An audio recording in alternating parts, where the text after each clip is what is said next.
Alors, bonjour à tous. On est là sur aujourd'hui du MyGM sur NBA 2K19 bien sûr, et on va tester. Le MyGM scénarisé. Voilà. Alors, vous verrez, j'ai fait pas mal de montage, donc il y a des moments où évidemment tout ça est en accéléré, parce que si je le faisais en temps réel, ça prendrait, je crois que ça m'a pris environ 1 heure. Ce que vous allez voir m'a pris 1 heure. Heureusement, ça va mettre 20 minutes. Voilà. Donc là, je règle mes sliders, hein, comme on dit. Je fais quelque chose de pas. Je suis pas très original. Voilà, j'arrange juste des petites choses là qui me paraissent correctes et puis c'est tout. Hein. Je vais pas dans le détail. Je suis pas encore. Voilà, et le jeu est sorti depuis un jour là au moment. Enfin, pour moi en tout cas, ça fait un jour que je peux y jouer. Bon, on se retrouve sur un bateau en train de faire de la pêche. Il se passe quoi là? Il se passe quoi? Apparemment, ce Tex Towers, c'est un c'est un mec très très riche qui s'est mis dans la tête d'avoir une franchise NBA. Voilà. Et en fait, je ne sais pas pourquoi, et c'est quelque chose, bon, c'est comme ça, c'est le scénario. Le mec est copain avec Sanderson. Sanderson, donc, le président de l'année d'avant. Alors là, c'est sympa, par contre. On a des choix à faire. Vous voyez, est-ce que j'ai renvoyé le staff? Est-ce que j'ai conservé le staff? Ça, ça fait écho à quoi? Ça fait écho à l'an dernier, dans le MyGM scénarisé, qu'est-ce que vous avez fait? Par exemple, moi, j'ai viré Andrew. Donc j'ai viré Andrew. Là, j'ai longtemps hésité, parce que c'est l'histoire du mec qui arrive en retard là dans NBA 2K18. Bah moi je lui avais mis une amende, je l'avais pas puni en tant que tel. Mais bon, voilà. J'ai fini par choisir, il a puni le titulaire. Voilà. Même si l'amende c'est entre la punition et une certaine forme de pardon, disons. Voilà. Parce que sinon c'était tu le mets remplaçant pendant un match, nanana, bon bref. Donc là c'était un passage que je trouvais qui était plutôt pas trop mal fait. C'est bien qu'on nous ait demandé ça. Et voilà. Après, est-ce qu'on a trahi ou est-ce qu'on a gardé le secret sur, vous savez, la fameuse histoire du déménagement à Seattle? En fait, on est directement derrière la saison 2017-2018 en MyGM scénarisé dans NBA 2K18. Voilà. C'est vraiment ça l'idée. Donc, bah oui, si on se souvient, il y avait le déménagement à Seattle qui allait arriver, etc. Et puis finalement, ça ne se passe pas. Vous le savez tous. Voilà. Bon, bref. Donc, moi, je comprends pas trop à ce moment-là cette question-là. Qu'est-ce que j'ai le plus utilisé? Je vais finir par répondre les Bulls. Parce que j'avais. Parce que ma première partie en MyGM l'an dernier, bah, c'était avec les Bulls.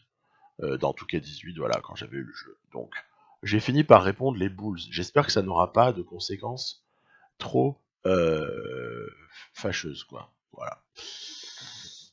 On sait jamais, parce qu'en fait, quand on fait la première fois, on sait pas trop si, ben voilà, si c'est du lard ou si c'est du cochon, quoi. Donc là, ben, on est reçu par un fameux Eugène Petit, qui était l'ancien propriétaire. Bon, ok. C'est l'ancien propriétaire, mais de quoi? Parce que vous allez voir que Tex Towers, ben en fait c'est notre nouveau proprio, mais notre nouveau proprio de quoi? Ça c'est le truc qui est vraiment, je dirais le scoop du jour, hein, c'est qu'en fait ils vont nous faire une expansion, une expansion league comme ils disent ça. Euh, Et donc ce Towers va être notre patron, c'est le proprio quoi, de l'équipe d'expansion qu'on est en charge bah, diriger parce qu'on est le GM. Et alors, j'aime pas cette scène. Là, en fait, c'est quoi? Qu'est-ce qui se passe? Je vous le décrypte, parce que ça sert à rien d'y passer des heures. En fait, tout simplement, les Sanderson, là, père et fils, qu'est-ce qui s'est passé? Ils ont réussi à délocaliser du côté de Seattle, mais je crois que dans le jeu, ça va passer comme une expansion draft. Donc en fait, on va être en double expansion draft. Ajout de 2 équipes à la ligue. On va être à 32 équipes. Eux, ils ont une équipe à Seattle. Et nous, on a une équipe à, je sais pas trop. Voilà. Ça, c'est quelque chose qu'on sait pas à ce moment-là. Et le patron, Towers, là, il veut une chose, lui. Lui, il veut des thunes. Il veut de l'argent. Il veut du pognon, il veut du flouze. Il veut de la fraîche. Il veut rien d'autre. Donc, on a les mains libres pour lui faire gagner un max de pognon. Bon, très bien. À ce moment-là, qu'est-ce que c'est que ce truc? On nous charge un match, mais on sait pas d'où ça sort. C'est un match entre entre guillemets, on va dire, pour être assez schématique, les 10 meilleurs rookies, quoi, en gros. Et puis, nous, on a le contrôle de Luka Doncic. Luka Doncic qui, évidemment, joue avec le maillot USA. Bon, ça m'a saoulé, ce truc. Voilà. Moi, ça m'intéresse pas.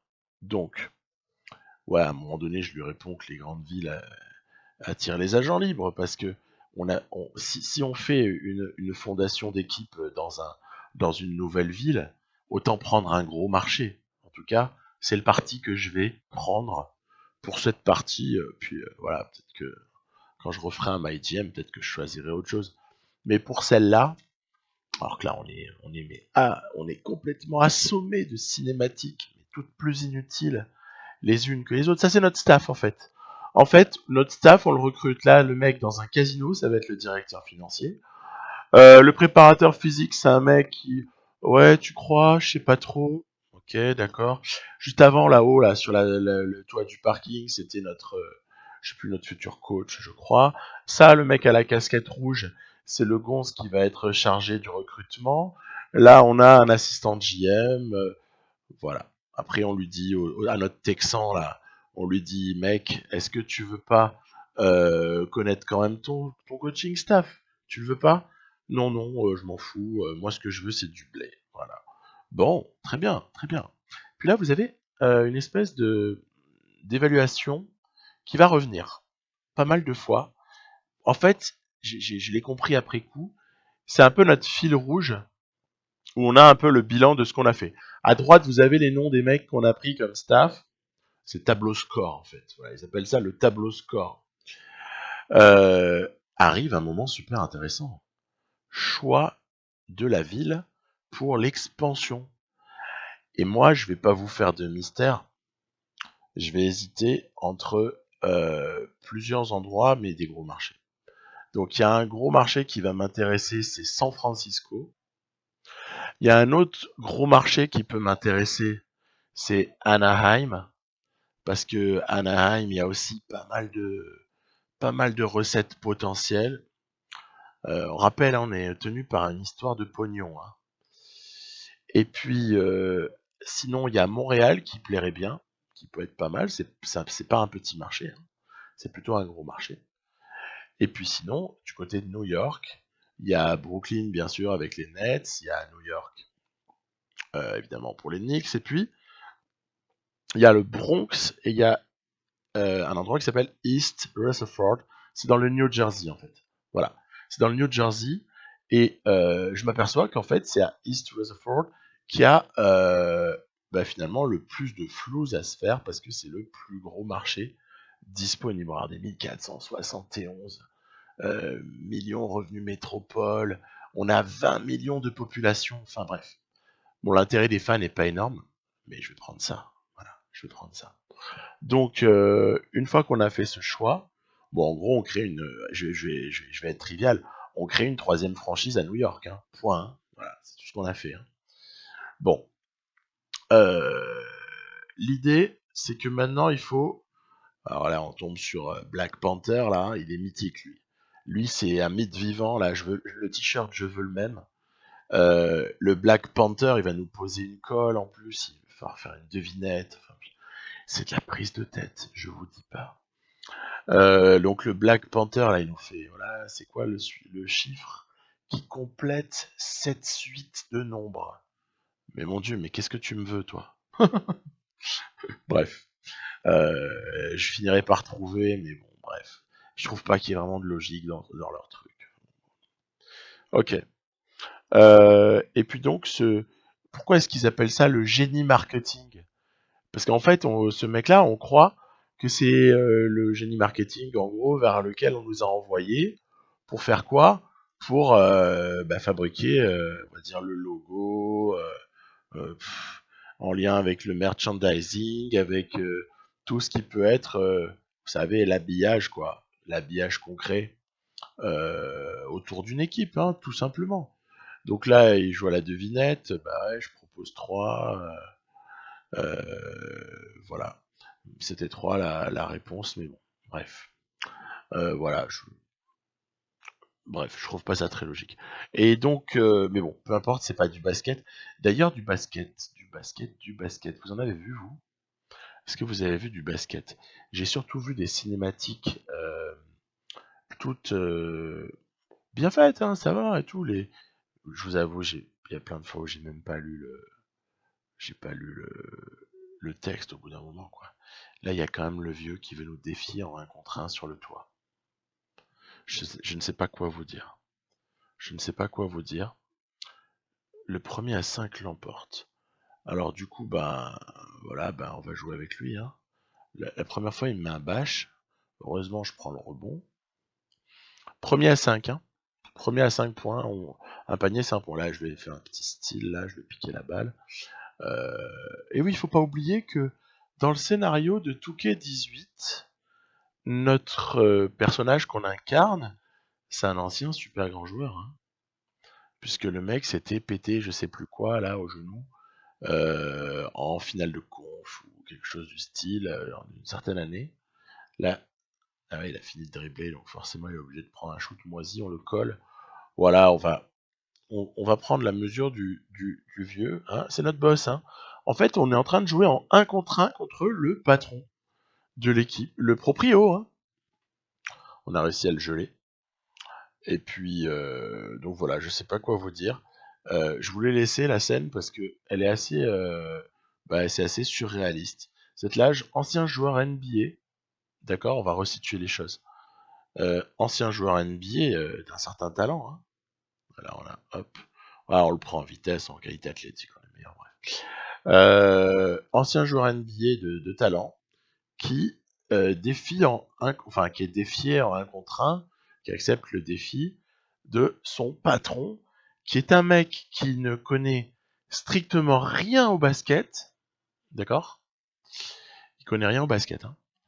Et en plus de rien connaître au basket, je veux dire, il est âgé, quoi. Enfin, on n'a quand même pas les mêmes capacités physiques, le personnage que j'incarne et ce proprio. Donc, je sais pas quoi vous dire, honnêtement. J'ai trouvé ça, mais voilà, je l'ai joué.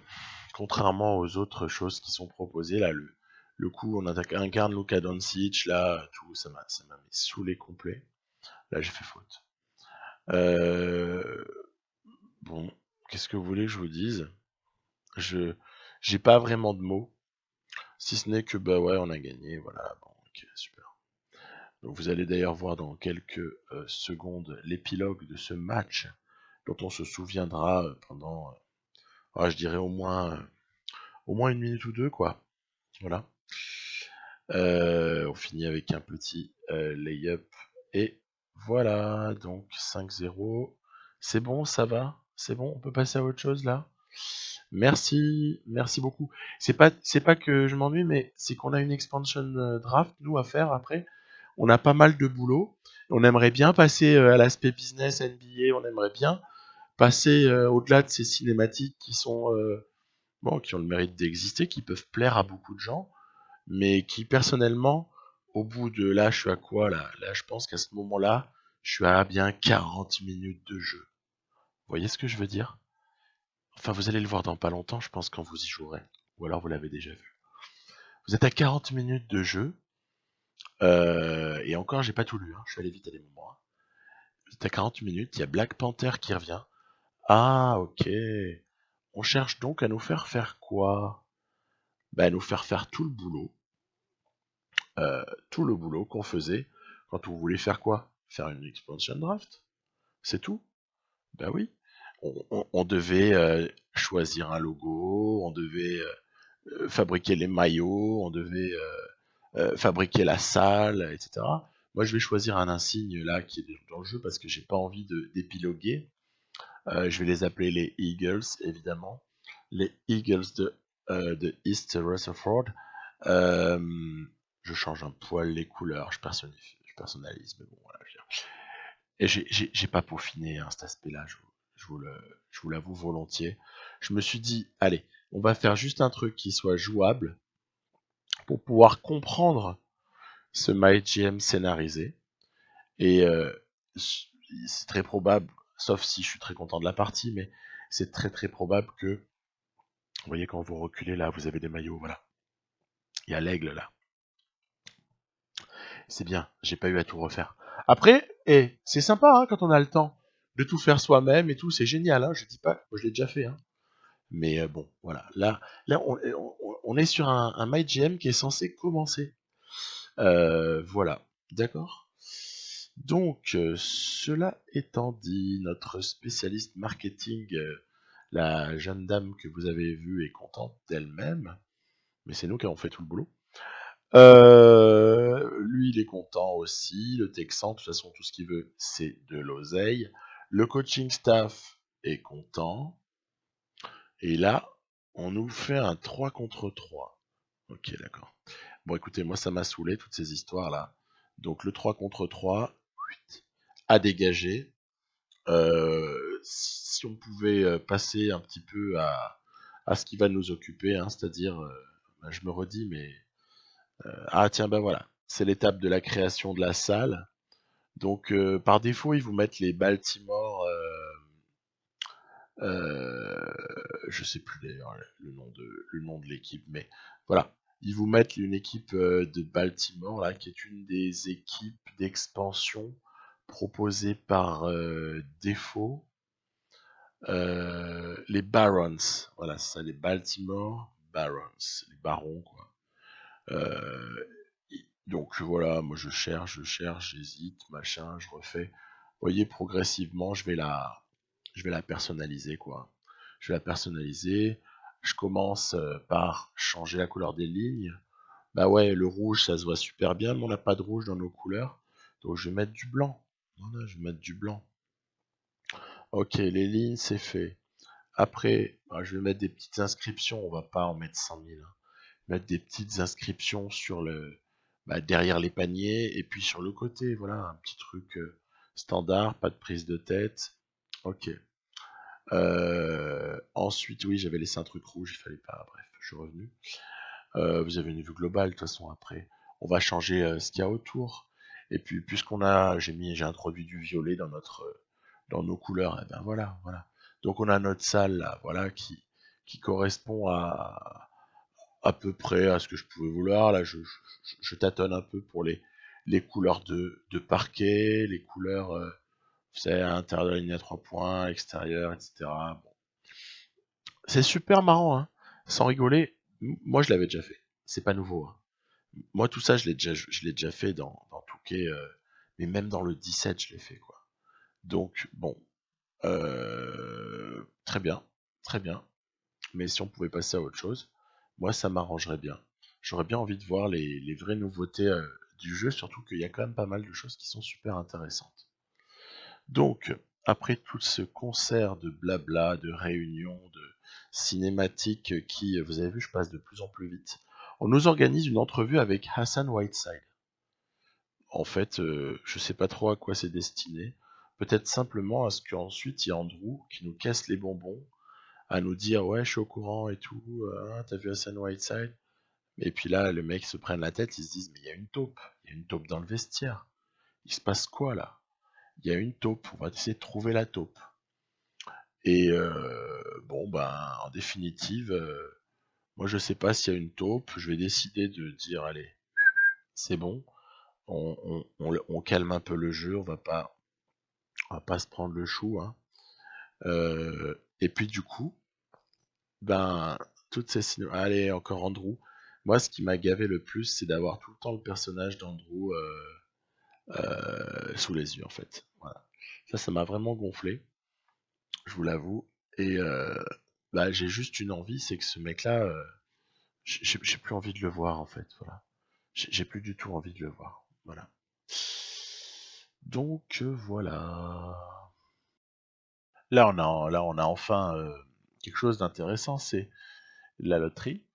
Alors à la loterie, on est favori pour avoir plutôt une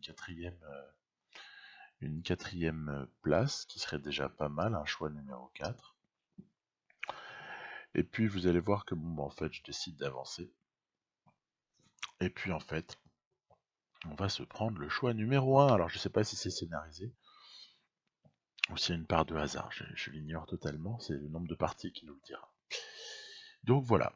Alors là, ça nous offre une perspective d'aller drafter vraiment génialement.